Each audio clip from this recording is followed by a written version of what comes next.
ಎಲ್ಲರಿಗೂ ನಮಸ್ಕಾರ. ಹಿಂದಿನ ಬೋಧನಾವಧಿಯಲ್ಲಿ ನಾವು ಅಲಂಕಾರಗಳು ಮತ್ತು ಅಲಂಕಾರಗಳ ಅರ್ಥ ಹಾಗೂ ಕನ್ನಡ ಅಲಂಕಾರಗಳ ಪರಂಪರೆ ಈ ವಿಷಯವನ್ನು ಕುರಿತಾಗಿ ಅಭ್ಯಾಸ ಮಾಡಿದ್ವಿ. ಇಂದಿನ ತರಗತಿಯಲ್ಲಿ ವಿವಿಧ ಅಲಂಕಾರಿಕರ ಅಭಿಪ್ರಾಯದಂತೆ ಅಲಂಕಾರಗಳ ಸಂಖ್ಯೆ ಮತ್ತು ಅಲಂಕಾರಗಳ ಪ್ರಕಾರಗಳು ಈ ಕುರಿತಾಗಿ ಅಭ್ಯಾಸ ಮಾಡೋಣ. ಹಾಗಿದ್ರೆ ಹಿಂದೆ ನಾವು ಅಲಂಕಾರ ಅಂದರೆ ಏನು ಅಂತ ಅಭ್ಯಾಸ ಮಾಡಿದ್ವಿ. ಕವಿ ಕಾವ್ಯದಲ್ಲಿ ಬಳಸುವ ಮಾತಿನಲ್ಲಿರಬಹುದಾದ ವಿಶೇಷ ಸೌಂದರ್ಯವನ್ನು ನಾವು ಅಲಂಕಾರ ಅಂತ ಕರಿತೀವಿ. ಅಲಂಕಾರ ಅನ್ನೋದು ಸೌಂದರ್ಯಕ್ಕೆ ಪರ್ಯಾಯ ಪದದಂತೆ ಬಳಸಲಾಗ್ತದೆ. ಕಾವ್ಯದ ಲಕ್ಷಣಗಳನ್ನು ಸುಂದರವಾಗಿ ಸ್ಪಷ್ಟಪಡಿಸುವಂತಹ ಸಾಧನಗಳನ್ನು ನಾವೇನಂತ ಕರಿತೀವಿ? ಅಲಂಕಾರಗಳು ಅಂತ ಕರಿತೀವಿ. ಹೌದಾ? ಈಗ ಉದಾಹರಣೆಗೆ ಹನುಮಂತ ಸಮುದ್ರವನ್ನು ಗಗನಮುಖೇನವಾಗಿ ದಾಟಿ ಲಂಕೆಗೆ ಹೋಗ್ತಿರುವಂತಹ ಒಂದು ಸಂದರ್ಭ. ಆತನ ಬಾಲ ಗರುಡ ಎತ್ಕೊಂಡು ಹಾರುತ್ತಿರುವಂತಹ ಮಹಾಸರ್ಪದಂತೆ ಗೋಚರವಾಯ್ತಂತೆ. ಇದನ್ನ ಆದಿಕವಿ ವಾಲ್ಮೀಕಿ ತನ್ನ ರಾಮಾಯಣದಲ್ಲಿ ಹೇಳಿರುವುದನ್ನು ನಾವಿಲ್ಲಿ ಪ್ರಸ್ತಾಪಿಸಿರಬಹುದು. ಈ ಅಲಂಕಾರದ ಪ್ರಯೋಗದಿಂದ ಕವಿ ಓದುಗರನ್ನ ವಿಚಾರಕ್ಕೆ ಹಚ್ಚುವಂತಹ ಒಂದು ಪ್ರಯತ್ನವನ್ನ ಮಾಡ್ತಾನೆ. ಅದು ಹಾಗಿತ್ತು, ಅದು ಹೀಗಿತ್ತು ಅಂತ ವರ್ಣನೆಗಳ ಮೂಲಕವಾಗಿ ನೈಜವಾದಂತಹ ಚಿತ್ರಗಳಿಗೆ ಅಥವಾ ದೃಶ್ಯಗಳಿಗೆ ತನ್ನ ವರ್ಣನೆಗಳಿಂದ ಇನ್ನೂ ಹೆಚ್ಚಿನ ಮೆರುಗನ್ನ ನೀಡೋದರ ಮೂಲಕವಾಗಿ ಓದುಗರಿಗೆ ಅದು ಗ್ರಾಹ್ಯವಾಗುವ ಹಾಗೆ ಮಾಡ್ತಾನೆ. ಸೊ ಇದು ಅಲಂಕಾರಕ್ಕೆ ಕೊಡುವಂತಹ ಒಂದು ಉದಾಹರಣೆಯಾಗಿದೆ. ಇನ್ನು ಸಂಸ್ಕೃತ ಅಲಂಕಾರಿಕರ ಅಭಿಪ್ರಾಯದಂತೆ ಅಲಂಕಾರಗಳ ಸಂಖ್ಯೆ ಎಷ್ಟು ಅನ್ನೋದನ್ನು ನಾವು ನೋಡೋದಾದರೆ, ಮೊಟ್ಟ ಮೊದಲಿಗೆ ಭರತ ತನ್ನ ನಾಟ್ಯಶಾಸ್ತ್ರದಲ್ಲಿ ಹೇಳಿರುವ ಹಾಗೆ, ಈತನ ಕಾಲದ ಬಗ್ಗೆ ನಾವು ಹೇಳಬೇಕಂತ ಹೇಳಿದ್ರೆ ಕಾಳಿದಾಸನು ಭರತನ ಬಗ್ಗೆ ಹೇಳಿರೋದ್ರಿಂದ ಭರತ ಮುನಿಯ ಕಾಲವನ್ನು ಕ್ರಿಸ್ತಶಕ 3ನೇ ಶತಮಾನಕ್ಕಿಂತ ಮೊದಲು 2ನೇ ಶತಮಾನಕ್ಕಿಂತ ನಂತರ ಅಂತ ಹೇಳಬಹುದಾಗಿದೆ. ಈತ ತನ್ನ ನಾಟ್ಯಶಾಸ್ತ್ರದಲ್ಲಿ ಒಟ್ಟು 36 ಅಧ್ಯಾಯಗಳನ್ನು ಕುರಿತಾಗಿ ಹೇಳ್ತಾನೆ. ಆ ಅಧ್ಯಾಯದಲ್ಲಿ ರಸ ಸಂಪ್ರದಾಯದ ಆಚಾರ್ಯ ಪುರುಷನಾದಂತಹ ಈತ ರಸಕ್ಕೆ ಸಹಾಯಕವಾಗಿ ಉಪಮಾ, ರೂಪಕ, ದೀಪಕ ಮತ್ತು ಯಮಕಾದಿ ಅಲಂಕಾರಗಳು 4 ರೀತಿಯಾಗಿ ಇದ್ದಾವೆ. ಇವು 4 ಶಬ್ದಾಲಂಕಾರಗಳು ಅಂತ ಭರತ ಹೇಳ್ತಾನೆ. ಸೊ ಭರತನ ಹಿಂದೆ ನಂದಿಕೇಶ್ವರ, ನಾರದ ಇವರೆಲ್ಲರೂ ಅಲಂಕಾರ ಶಾಸ್ತ್ರದ ಪ್ರಾಚೀನ ಪ್ರವರ್ತಕರೆಂದು ನಾವು ಕರಿಬಹುದಾಗಿದ್ರೂ ಅವರ ಯಾವ ಗ್ರಂಥಗಳು ಲಭ್ಯವಿಲ್ಲ. ಹಾಗಾಗಿ ಭರತನ ನಾಟ್ಯಶಾಸ್ತ್ರವೇ ಈಗ ದೊರೆತಿರುವಂತಹ ಗ್ರಂಥಗಳಲ್ಲಿ ಅತ್ಯಂತ ಪ್ರಾಚೀನವಾದಂತಹ ಗ್ರಂಥ ಅಂತ ನಾವು ಕರಿತೇವೆ. ಇನ್ನು ಭಾರತೀಯ ಕಾವ್ಯ ಮೀಮಾಂಸೆಯ ಪ್ರಥಮ ಗ್ರಂಥ ಹಾಗೆ ಅಲಂಕಾರ ಪ್ರಸ್ಥಾನದ ಪ್ರಥಮ ಪ್ರತಿಪಾದಕ ಅಂತ ನಾವು ಭಾಮಹನನ್ನು ಕರಿತೇವೆ. ಭಾಮಹ 6ನೇ ಶತಮಾನದಲ್ಲಿರುವಂತಹ ಒಬ್ಬ ಅಲಂಕಾರಿಕ. ಈತ ತನ್ನ ಕಾವ್ಯಾಲಂಕಾರದಲ್ಲಿ 2 ಮತ್ತು 3ನೇ ಅಧ್ಯಾಯಗಳು ಸಂಪೂರ್ಣವಾಗಿ ಅಲಂಕಾರದ ವಿವೇಚನೆಗೆ ಒಳಪಡಿಸಿದ್ದಾನೆ. ಅದರಲ್ಲಿ ಅನುಪ್ರಾಸ, ಯಮಕ, ರೂಪಕ, ದೀಪಕ ಮತ್ತು ಉಪಮೆ ಈ 5 ಅಲಂಕಾರಗಳನ್ನು ಆತ ವಿಭಜಿಸಿ ನಂತರ ಈ ಅಲಂಕಾರಗಳನ್ನು ವಿವೇಚನೆ ಮಾಡ್ತಾ ಒಟ್ಟು ಅಲಂಕಾರಗಳ ಸಂಖ್ಯೆ 35 ಇದೆ ಅಂತ ಆತ ಹೇಳೋದ್ರೊಳಗೆ ಸಫಲನಾಗಿದ್ದಾನೆ. ಇನ್ನು 3ನೇದಾಗಿ ದಂಡಿ. ದಕ್ಷಿಣ ಭಾರತದ ಕರ್ನಾಟಕದವನಾಗಿದ್ದ ಈತ ಅಲಂಕಾರ ಅನ್ನೋ ಮಾತಿಗೆ ಒಂದು ಹೊಸ ಆಯಾಮವನ್ನು ಕಲ್ಪಿಸಿದ ಮೊದಲಿಗರಲ್ಲಿ ಪ್ರಮುಖನಾದವನು. ತನ್ನ ಕಾವ್ಯಾದರ್ಶ ಕೃತಿಯಲ್ಲಿ ಅದರ ಬಹುಭಾಗವನ್ನು ಅಲಂಕಾರಕ್ಕೆ ಮೀಸಲಾಗಿಟ್ಟಿದ್ದಂತಹ ಒಬ್ಬ ಅಲಂಕಾರಿಕ. ಒಟ್ಟು 35 ಅಲಂಕಾರಗಳನ್ನು, ಅವುಗಳ ಒಳಪ್ರಭೇದಗಳನ್ನು ದೀರ್ಘವಾಗಿ ಹೇಳಲಿಕ್ಕೆ ಪ್ರಯತ್ನ ಮಾಡಿದ್ದಾನೆ. ಕಾವ್ಯ ಶೋಭಾಕರಾನ್ ಧರ್ಮಾನ್ ಅಲಂಕಾರಾನ್ ಪ್ರಚಕ್ಷತೆ ಅಂದರೆ ಕಾವ್ಯಕ್ಕೆ ಸೊಗಸನ್ನುಂಟು ಮಾಡುವ ಧರ್ಮಗಳನ್ನು ಅಲಂಕಾರ ಅಂತ ಈತ ಕರೆದಿದ್ದಾನೆ. ಇನ್ನು ವಾಮನ ದಂಡಿ ತನ್ನ ಕಾವ್ಯಾದರ್ಶದಲ್ಲಿ ಅಸ್ಪಷ್ಟವಾಗಿದ್ದಂತಹ ಕೆಲವು ಅಂಶಗಳನ್ನು ಈತ ಸ್ಪಷ್ಟಪಡಿಸಲಿಕ್ಕೆ ಪ್ರಯತ್ನ ಪಡಿಸಿದ್ದಾನೆ. ರೀತಿಯೇ ಕಾವ್ಯದ ಆತ್ಮ ಅಂತ ಹೇಳಿ ತದನಂತರ ಆತ ಕಾವ್ಯಂ ಗ್ರಾಹ್ಯಂ ಅಲಂಕಾರಾತ್ ಸೌಂದರ್ಯಂ ಅಲಂಕಾರಾತ್ ಅಂದರೆ ಕಾವ್ಯ ಅಲಂಕಾರದಿಂದ ಗ್ರಾಹ್ಯವಾಗ್ತದೆ, ಅಲಂಕಾರ ಸೌಂದರ್ಯಯುಕ್ತವಾದದ್ದು ಅನ್ನೋದನ್ನ ಇಲ್ಲಿ ಆತ ಸ್ಪಷ್ಟಪಡಿಸುವಂತಹ ಒಂದು ಪ್ರಯತ್ನವನ್ನ ಮಾಡಿದ್ದಾನೆ. ಹಾಗೆ ಒಟ್ಟು 35 ಅಲಂಕಾರಗಳ ಬಗ್ಗೆ ಆತ ತನ್ನ ಕಾವ್ಯಾಲಂಕಾರ ಸೂತ್ರ ಅನ್ನುವ ಕೃತಿಯಲ್ಲಿ ಸ್ಪಷ್ಟಪಡಿಸಿದ್ದಾನೆ. ಇನ್ನು ನಂತರದಲ್ಲಿ ಉದ್ಭಟ 8ನೇ ಶತಮಾನದಲ್ಲಿ ಬಾಳಿ ಬದುಕಿದಂತಹ ಅಲಂಕಾರಿಕನಾದಂತಹ ಉದ್ಭಟ ಭಾಮಹ ವಿವರಣಂ ಮತ್ತು ಅಲಂಕಾರ ಸಂಗ್ರಹ ಈ 2 ಕೃತಿಗಳನ್ನು ರಚಿಸಿದ್ದಾನೆ. ಹಾಗೆ ಅಲಂಕಾರ ಸಂಗ್ರಹ ಎಂಬ ಗ್ರಂಥದಲ್ಲಿ ಆತ 4 ಅಲಂಕಾರಗಳ ವಿವರಣೆಯನ್ನು ಸಹ ಕೊಟ್ಟಿದ್ದಾನೆ. ಅದರ ಜೊತೆಗೆ ನಂತರ ಒಟ್ಟು 35 ಅಲಂಕಾರಗಳ ಕುರಿತಾಗಿ ಆತ ಹೇಳಿದ್ದಾನೆ. ಇನ್ನು ನಂತರ 9ನೇ ಶತಮಾನದ ರುದ್ರಟ ಈತ ತನ್ನ ಕಾವ್ಯಾಲಂಕಾರ ಕೃತಿಯಲ್ಲಿ ಅಲಂಕಾರಗಳನ್ನು ಶಬ್ದಾಲಂಕಾರ ಮತ್ತು ಅರ್ಥಾಲಂಕಾರ ಅಂತ 2 ವಿಧವಾಗಿ ವಿಭಾಗಿಸೋದನ್ನು ನಾವು ಕಾಣಬಹುದಾಗಿದೆ. ಇನ್ನು ಸಂಸ್ಕೃತ ಅಲಂಕಾರಿಕರಂತೆ ಕನ್ನಡ ಅಲಂಕಾರಿಕರು ಅಲಂಕಾರಗಳ ಸಂಖ್ಯೆ ಎಷ್ಟಿದ್ದಾವೆ ಅನ್ನೋದನ್ನು ಹೇಳಿದ್ದಾರೆ. ವಿದ್ಯಾರ್ಥಿಗಳೇ, ನಾವು ಹಿಂದಿನ ಕ್ಲಾಸಲ್ಲಿ ಕನ್ನಡ ಕವಿಗಳು ಪಂಪ, ರನ್ನ, ಹರಿಹರ, ರಾಘವಾಂಕ, ಲಕ್ಷ್ಮೀಶ ಇವರೆಲ್ಲರೂ ಪ್ರಾಸಂಗಿಕವಾಗಿ ಅಲಂಕಾರವನ್ನು ಪ್ರಸ್ತಾಪ ಮಾಡಿರೋದನ್ನು ನಾವು ಹಿಂದಿನ ಬೋಧನಾವಧಿಯಲ್ಲಿ ನೋಡಿದ್ವಿ. ಇವತ್ತು ಕನ್ನಡದ ಅಲಂಕಾರಗಳ ಸಂಖ್ಯೆ ಎಷ್ಟಿದ್ದಾವೆ ಅನ್ನೋದನ್ನು ಇಲ್ಲಿ ಹೇಳಿದ್ದಾರೆ. ಮೊಟ್ಟ ಮೊದಲನೇದಾಗಿ ಕವಿರಾಜ ಮಾರ್ಗಕಾರ ಹೇಳುವ ಪ್ರಕಾರ ಮಹಾಕವಿಗಳು ಮಾತ್ರ ತಮ್ಮ ಕಾವ್ಯದಲ್ಲಿ ಅಲಂಕಾರಗಳನ್ನು ಬಳಸ್ಕೊಳ್ತಾರೆ. ಹೀಗೆ ಅವರು ಕಾವ್ಯದಲ್ಲಿ ಅಲಂಕಾರಗಳನ್ನು ಬಳಸಿದ್ರೆ ಕಾವ್ಯಕ್ಕೆ ಸೌಂದರ್ಯ ಜಾಸ್ತಿ ಆಗ್ತದೆ ಅಂತ ಅವರು ಹೇಳ್ತಾರೆ. ಹಾಗೆ ಶ್ರೀ ವಿಜಯ ತನ್ನ ಗ್ರಂಥದ 2ನೇ ಪರಿಚ್ಛೇದದಲ್ಲಿ ಪ್ರಾಸ, ಅನುಪ್ರಾಸ, ಯಮಕಗಳ ಬಗ್ಗೆ ಹೇಳಿ ಇವೆಲ್ಲವೂ ಶಬ್ದಾಲಂಕಾರಗಳು ಅಂತ ಹೇಳ್ತಾನೆ. ನಂತರ ಮುಂದುವರೆದು ಒಟ್ಟು 36 ಅರ್ಥಾಲಂಕಾರಗಳ ಬಗ್ಗೆ ಆತ ವಿವರಣೆಯನ್ನು ನೀಡ್ತಾನೆ. ಇನ್ನು 2ನೇದಾಗಿ ನಾಗವರ್ಮ ಬಹುಜ್ಞಾತ ಕವಿ ಅನ್ನೋ ಹೆಗ್ಗಳಿಕೆಗೆ ಪಾತ್ರನಾದಂತಹ ಕವಿ. ತನ್ನ ಕಾವ್ಯಾವಲೋಕನ ಅನ್ನೋ ಕೃತಿಯಲ್ಲಿ ಒಟ್ಟು 126ನೇ ಸೂತ್ರದಲ್ಲಿ ನಿಜದಿಂದ ಚೆಲ್ವೆಗೆ, ವಿಭುದ ಜನಪ್ರಿಯೆಗೆ, ಅಖಿಳ ಲೋಕ ವಿನುತ ಪ್ರಮಾದಗ್ರಜೆಗೆ, ಕೃತಿ ಸಲೆಗೆ, ಶಬ್ದಾರ್ಥ ಜಾತಿ ಎಂಬೆರಡು ತೆರೆದ ಅಲಂಕೃತಿಯಕ್ಕೂ ಅಂದರೆ ಒಟ್ಟು 2 ಅಲಂಕಾರಗಳು, ಒಂದು ಶಬ್ದಾಲಂಕಾರ ಮತ್ತು ಅರ್ಥಾಲಂಕಾರ 2 ಪ್ರಕಾರಗಳಿದ್ದಾವೆ ಅಂತ ಹೇಳಿ ನಂತರ 58 ಅಲಂಕಾರಗಳನ್ನು ಆತ ವಿವರಿಸ್ತಾನೆ. ಈ 58 ಅಲಂಕಾರಗಳನ್ನು ಆತ ಈ ಕೆಳಗಿನಂತೆ ವಿಭಜಿಸಿದ್ದಾನೆ. ಅದರಲ್ಲಿ ವಾಸ್ತವಾಲಂಕಾರಗಳು 20, ಉಪಮೆ 17, ಅತಿಶಯ 9, ಶ್ಲೇಷ 8, ಇತರೆ 4. ಇನ್ನು ನಂತರ ಉದಯಾದಿತ್ಯ ತನ್ನ ಉದಯಾದಿತ್ಯ ಅಲಂಕಾರ ಅನ್ನೋ ಕೃತಿಯಲ್ಲಿ ಆತ ಕವಿರಾಜ ಮಾರ್ಗದಲ್ಲಿ ಉಲ್ಲೇಖಿತವಾಗಿರುವ 33 ಅಲಂಕಾರಗಳ ಜೊತೆಗೆ ಆತ ಮತ್ತೆ 2 ಅಲಂಕಾರಗಳನ್ನು ಹೊಸದಾಗಿ ಸೇರಿಸಿ ಒಟ್ಟು 35 ಅಲಂಕಾರಗಳನ್ನು ಹೇಳಿ ತನ್ನ ಪ್ರೌಢಿಮೆಯನ್ನು ಮೆರೆದಿರುವಂಥದ್ದನ್ನು ನಾವು ಕಾಣಬಹುದಾಗಿದೆ. ಇನ್ನು ಅಪ್ರತಿಮ ವೀರ ಚರಿತೆಯನ್ನು ಬರೆದಿರುವಂತಹ ತಿರುಮಲಾರ್ಯ ಆತ ಒಟ್ಟು 120 ಅಲಂಕಾರಗಳಿಗೆ ಉದಾಹರಣೆಯನ್ನು ತನ್ನ ಕೃತಿಯಲ್ಲಿ ನೀಡಿರುವಂಥದ್ದು. ಜಾಯಪ್ಪ ದೇಸಾಯಿ ಈತ ತೋರಗಲ್ ಸೀಮೆಗೆ ದೊರೆ ಎನಿಸಿದ್ದಂತಹ ದೊರೆ. ಕನ್ನಡ ಕುವಲಯಾನಂದ ಅನ್ನುವ ಕೃತಿಯನ್ನು ಲಕ್ಷಣ ಗ್ರಂಥವನ್ನು ಬರೆದಿದ್ದಾನೆ. ಸಂಸ್ಕೃತದ ಅಪ್ಪಯ್ಯ ದೀಕ್ಷಿತ ಕವಿಯ ಕುವಲಯಾನಂದ ಎಂಬ ಅಲಂಕಾರ ಗ್ರಂಥವನ್ನು ಆಕರವಾಗಿಟ್ಟುಕೊಂಡಂತಹ ಬರೆದಿರುವಂತಹ ಒಂದು ಗ್ರಂಥ. ಇದರಲ್ಲಿ ಒಟ್ಟು 100 ಅಲಂಕಾರಗಳನ್ನು ಕುರಿತಾಗಿ ಆತ ಹೇಳಿದ್ದಾನೆ. ಅಲಂಕಾರ ಗ್ರಂಥಗಳಲ್ಲಿ ಇದು ಅತ್ಯುತ್ತಮವಾದ ಅಲಂಕಾರ ಗ್ರಂಥವಾಗಿದೆ ಅಂತಲೂ ಸಹ ಇದಕ್ಕೆ ಖ್ಯಾತಿ ಇದೆ ಅನ್ನುವಂಥದ್ದು. ಇನ್ನು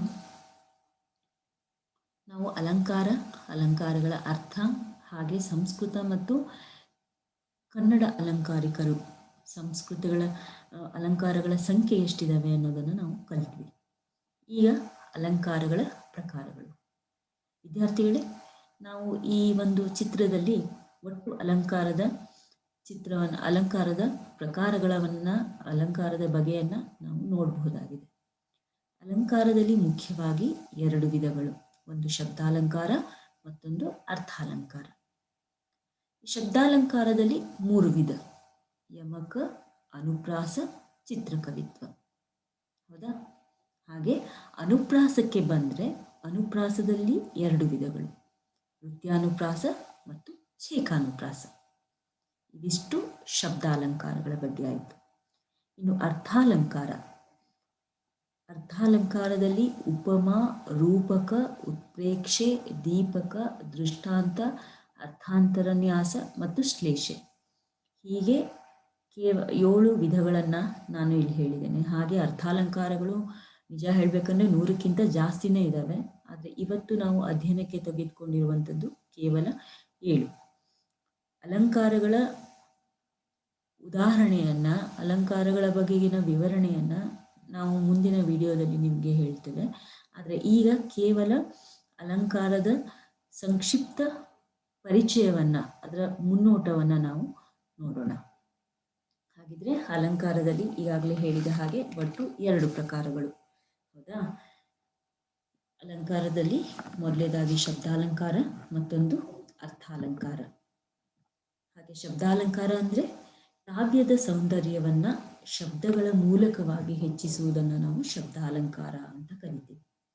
ಶಬ್ದಾಲಂಕಾರದಲ್ಲಿ ಒಟ್ಟು 3 ಪ್ರಕಾರಗಳಿದ್ದಾವೆ: ಅನುಪ್ರಾಸ, ಯಮಕ ಮತ್ತು ಚಿತ್ರಕವಿ. ಹಾಗಿದ್ರೆ ಅನುಪ್ರಾಸ ಎಂದರೇನು? ಅಕ್ಷರಗಳ ಒಂದು ಪುನರಾವರ್ತನೆಯನ್ನು ನಾವು ಅನುಪ್ರಾಸ ಅಂತ ಕರಿತೀವಿ. ಅದೇ ಅನುಪ್ರಾಸದಲ್ಲಿ 2 ಪ್ರಕಾರಗಳು, ಒಂದು ನೃತ್ಯಾನುಪ್ರಾಸ ಮತ್ತು ಛೇಕಾನುಪ್ರಾಸ. ನೃತ್ಯಾನುಪ್ರಾಸ ಅಂದ್ರೇನು? 1, 2 ವ್ಯಂಜನಗಳು ಪುನಃ ಪುನಃ ಹೇಳಲ್ಪಟ್ಟಿದ್ದರೆ ಅದನ್ನು ನಾವು ನೃತ್ಯಾನುಪ್ರಾಸ ಅಂತ ಕರಿತೀವಿ. ತುಪ್ಪದ ಮಾತಿಗೆ ಒಪ್ಪಿಕೊಂಡು ತಿಪ್ಪೆ ಪಾಲಾದ. ಇಲ್ಲಿ ನೋಡಿ, ಪ ಅಕ್ಷರ ಇದು ಪುನರಾವರ್ತನೆ ಆಗಿದೆ. ಹೌದಾ?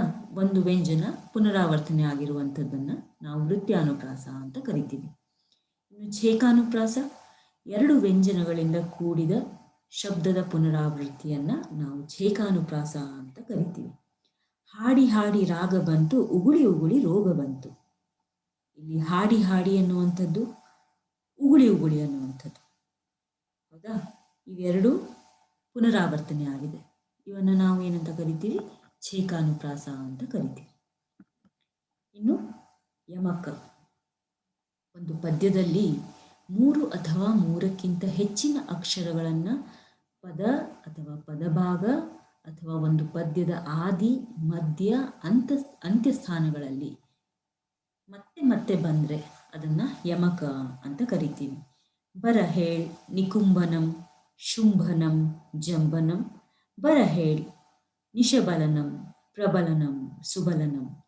ಇಲ್ಲಿ ಬರಹೇಳ್ ಅನ್ನುವಂಥದ್ದು ಏನಿದೆಯಲ್ಲ, ಇದು ಪುನರಾವರ್ತನೆ ಆಗಿರುವಂಥದ್ದನ್ನು ನಾವಿಲ್ಲಿ ಕಾಣಬಹುದಾಗಿದೆ.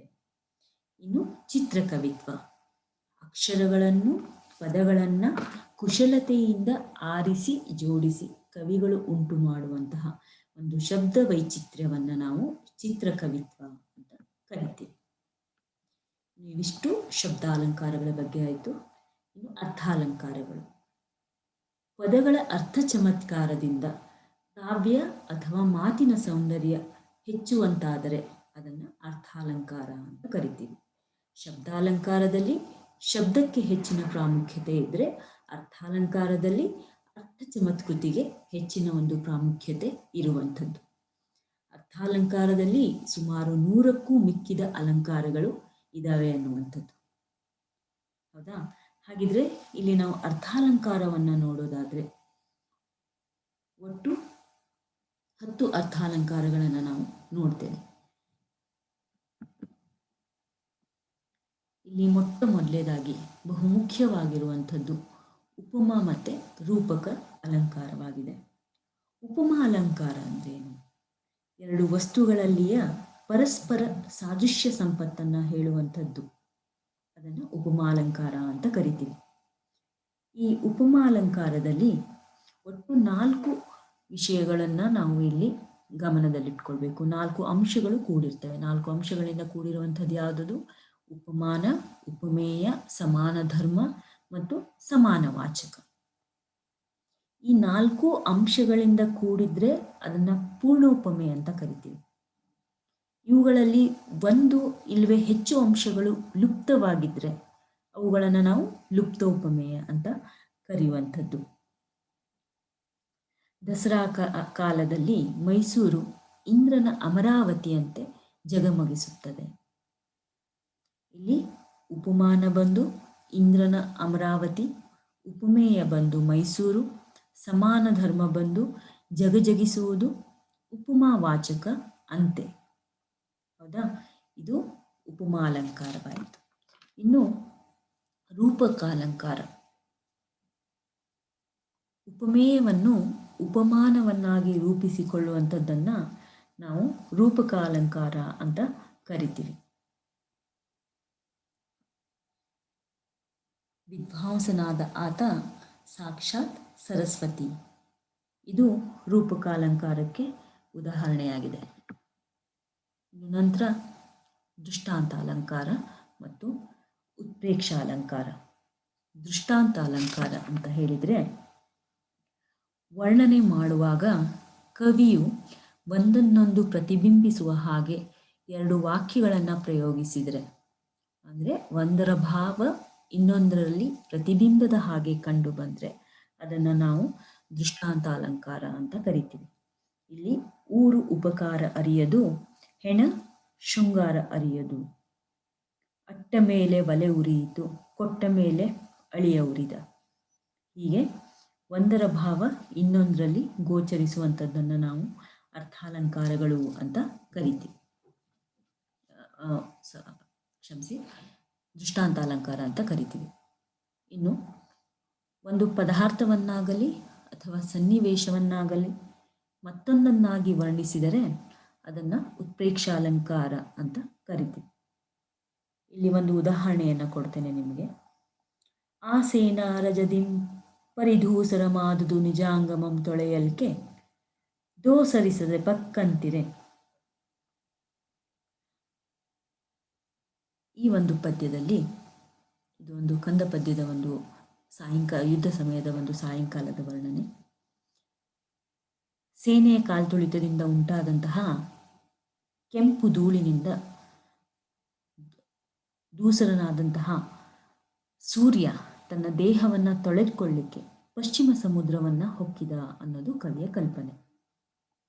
ಹೀಗೆ ಸಹಜವಾಗಿ ಮುಳುಗಿದ ಸೂರ್ಯನನ್ನು ಸ್ನಾನಕ್ಕೋಸ್ಕರ ಪಶ್ಚಿಮ ವಾರಿದಿಯಲ್ಲಿ ಆತ ಮುಳುಗಿದ ಅಂತ ಕವಿ ಕಲ್ಪಿಸಿ ಹೇಳಿರುವಂಥದ್ದನ್ನು ನಾವು ಇಲ್ಲಿ ನೋಡಬಹುದಾಗಿದೆ.